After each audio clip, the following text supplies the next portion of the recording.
unë quhem Besnik Luboja, përfaqësoj organizatën Bethany Christian Services, e cila është meseli në Bërkoc. Duke marrë parasysh nevojën e komuniteteve, të cilat deri me tani janë të mbështetur që nga implementimi i strategjisë 2009-2015, ne jemi duke funksionuar deri me tani, ne falenderojmë edhe Kuvendin Komunal në cilën na ka ofruar dhe na ka mundësuar që të paraqesim projektin e radhës para donatorëve dhe shohim nevojën që ende në vazhdimsi kemi nevojë që të mbështesim në forma të integrimit. Titulli i projektit është Integrimi i respektuar i komuniteteve rom, ashkali dhe egjiptian në komunën e Gjakovës përmes përmirësimit të pjesëmarrjes cilësisë në arsim si dhe shëndetin e popullatës. Ne në këtë projekt kemi parapo siç mund të cekim qëllimin rritja e pjesëmarrjes së numrit të fëmijëve të komuniteteve rom, ashkali dhe egjiptian në procesin edukativ dhe arsimor në shkollat publike të qytetit të Gjakovës dhe ngritja e cilësisë arsimore dhe edukative të tyre me qëllim të përshpejtimit të integrimit të tyre në shoqërinë ku ata jetojnë. Ju përshëndes të gjithëve, jam Lindri Qeli, jam përfaqësues i organizatës Prosperiteti në Gjakovë, një organizatë e cila ka për qëllim sensibilizimin dhe vetëdijsimin e komuniteteve rom, ashkali dhe egjiptian. Ne kemi aplikuar një projekt pothuajse pak më inovativ edhe shumë i rëndësishëm për komunitetin ton, ku kemi kërkuar qëndrueshmërinë e mediumit, cilën sapo është themeluar dhe është njëri prej mediumeve të para në Ballkan, i cili kushtohet komunitetit egjiptian, që deri me tani nuk kanë pas hapësirë mediale për të trajtuar çështjet dhe problemet e këtij komuniteti. Duke marrë parasysh që televizioni publik i Kosovës, cilin deri me tani ka jap hapësirë vetëm për pjesëtarët e komunitetit rom në gjuhën e tyre zyrtare, komuniteti ashkali dhe komuniteti egjiptian janë ndër komunitetet që flasin gjuhën shqipe dhe nuk kanë gjuhë tjetër, dhe nuk kanë pas hapësinë që problemet e tyre ti trajtojnë përmes hapësirave mediale. Një gjë e tillë na ka shtyrë neve që si një organizatë në cilin konkretisht kemi për synim sensibilizimin dhe vetëdijsimin e komuniteteve, të bëjmë themelimin e një mediumi i cili është bërë gjatë vitit 2013. Projekti jon pra ka të bëjë, ose titulli i projektit ka titullohet Çësia e komunitetit egjiptian dhe ashkali në hapësirat mediale, të përfshi këtu pra mediumin ton online i cili për momentin vepron fushën e saj, duke i cekur këtu objektivat shkurtimisht, realizimin e 100 emisioneve, debate në studio, reportazhe, me synim të zbutjeve të paragjykimeve dhe etiketimeve ndaj komunitetit rom, ashkali dhe egjiptian, si dhe rritjen e komunikimit dhe dialogut mes komuniteteve pakicë dhe shumicë. Njëtën kohë ne po mendojmë që përmes mediumit në fjalë ose përmes aktiviteteve që mendojmë t'i realizojmë, kemi për synim edhe rritjen e ndërgjegjës dhe vetëdijes mbi problemet dhe preokupimet e komunitetit egjiptian, për të identifikuar shkaqet kryesore, problemet e institucionit përgjegjëse për të zgjidhur ato. Ky projekt krye kaput, nëse mund ta quaj, është edhe ose bazohet edhe në kuadër të strategjisë për integrimit të komuniteteve rom, ashkali egjiptian, cilën e ka miratuar qeveria e fatkeqësisht nuk e ka zbatuar si duhet. Neve mendojmë që përmes hapësirave mediale të shtyjmë proceset përpara. Quhem veprore Shehu, përfaqësoj organizatën Medika Kosova, e cila që nga lufta e tutje përkrah femrat që janë traumatizuar nga lufta me theks të posaçëm, gratë dhe vajzat që kanë përjetuar dhunime seksuale gjatë luftës. Bëhet fjalë për një kategori mjaft të ndihshme të shoqërisë, me një nivel mjaft të lartë të stigmatizimit dhe me një izolim dhe viktimizim të tyre nga ana e shoqërisë dhe një injorim një farforme nga ana e institucioneve tona për këtë kategori të luftës. Ne si organizat kemi dalë këtu para jush me prezentu 2 projekt propozime që i konsiderojmë si ma prioritare dhe të nevojshme edhe për gratë, por edhe në përgjithësi për komunën tonë.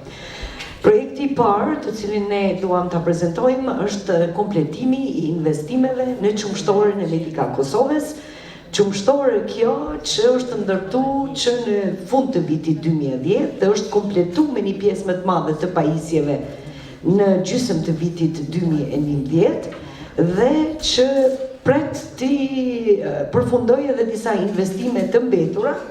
në vlerë për 150.000 euro së bashku me kapital punus, do më thënë këtë vlerë kemi fut edhe kapitalin e nevojshëm punus për fillim të punës, pagesa qumshtit të grave edhe disa shërbime publike që duhet paguar për qumshtoren. Mirë po qumshtorja në fillimisht qëllimi ka qenë që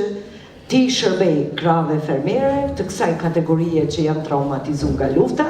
të cilat gjithmonë kanë pas ankesa të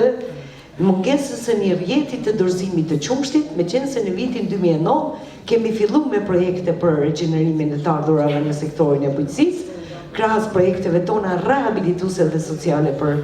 gratë që kanë përjetu format të ndryshme të dhunës gjatë luftës. Kështu që kjo qumshtore, një madhësi e 500 metra katror, në tokën e dhuruar nga komuna, që në vitin 2010,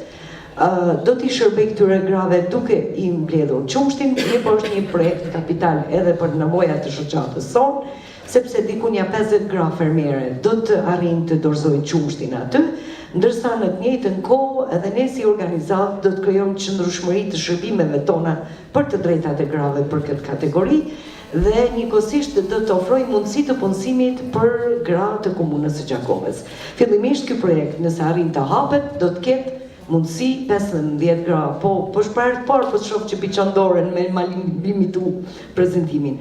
Do më thonë, ka mbeti investohet në këtë projekt në sistemin e energjisë, në sistemin e ventilimit, në laborator, janë disa investime jo aq të mëdha që kanë mbet, edhe shpresoj që ky projekt të përkrahët nga donatorët. Quhem Erlinda Kuzari Porini, përfaqësoj shoqatin avarisë të gruas Shkjera. Projektin të cilin e kemi dorëzuar ka të bëjë me një projekt tjetër i cili vetëm është në zhvillim edhe është në vazhdimsi, i cili mbështetet nga Ministria e Punëve të Jashtme Danimarkës, ka filluar në vitin janor 2012, përfundon në dhjetor 2015. Qëllimi i këtij projekti është krijimi i zinxhirit të vlerave ndërmjet shërbysve, prodhuesve, qendrave grumbulluese, përpunuesit dhe klientit, do më thënë tregut. Promovimi i sektorit privat të grave si përmarrësve në agrikulturë. Në këtë projekt, do më thënë, çka kërkojmë gjithaj fond, do të shkoj direkt të gratë përfituese, janë 15 gra si përmarrëse në agrikulturë, për të cilat vetëm i kemi nënshkruar kontratat dhe për të cilat kërkojmë që të mbështeten me fora dhe me bler, të cilat do të kultivojnë 2 produkte, të cilat janë kërkuar nga përpunuesi, në këtë rast abi, progresi, do më thënë fabrika, do më thënë produktin e kanë të siguruar dhe do të mbilën nga 1 hektar, do më thënë janë parashikune 50 hektar. Përveç kësaj, nuk janë vetëm këto 50 gra që përfitojnë nga këtë projekt, mirë po indirekt përfitojnë edhe familjet e tyre dhe faktikisht në përgjithësi përfitojnë e gjithë shoqëria kosovare nëse shikojmë atonën tek procesimi dhe dalja produktit në tregë. Njërit projekti ka për qëllim që këto gra të shërbejnë si rol model edhe për gra tjera, sepse puna këtyre grave do të promovohet nga 10 debate dokumentare televizive, të cilat do të transmetohen dhe do të inkurajojnë edhe gra tjera fermere dhe fermere tjera që të fillojnë me këtë zinxhirin e vlerës, ndërmjet aktarëve kryesor të prodhimit dhe njëri zhvillimit ekonomik të qëndrueshëm dhe krijimit të dhënave të reja të punës. Faleminderit, kaq kisha. Si koordinator e qendrës Down Syndrome Kosova, Dega në Gjakovë. Djetë duke përfshirë fëmijët me nevoja të veçanta dhe sidomos fëmijët me Down syndrom, kryesisht kanë kërkesa shumë të mëdha, atje shkurtimisht unë do ta bëj vetëm një informat mbi shoqatën. Down Syndrome Kosova është organizatë jo qeveritare në statut shoqatë të mbuluar me 4 mars 2007 nga prindërit, domethënë kryesisht udhëheqin familjarët, përmban një numër deri në 719 persona që janë të prekur me Down syndrom. Kryesisht kjo organizatë është organizatë nacionale e komunitetit e shtrirë me shërbimet e veta me 5 zona, rajonale, Prishtinë, Mitrovica, Gjakov dhe Prizren.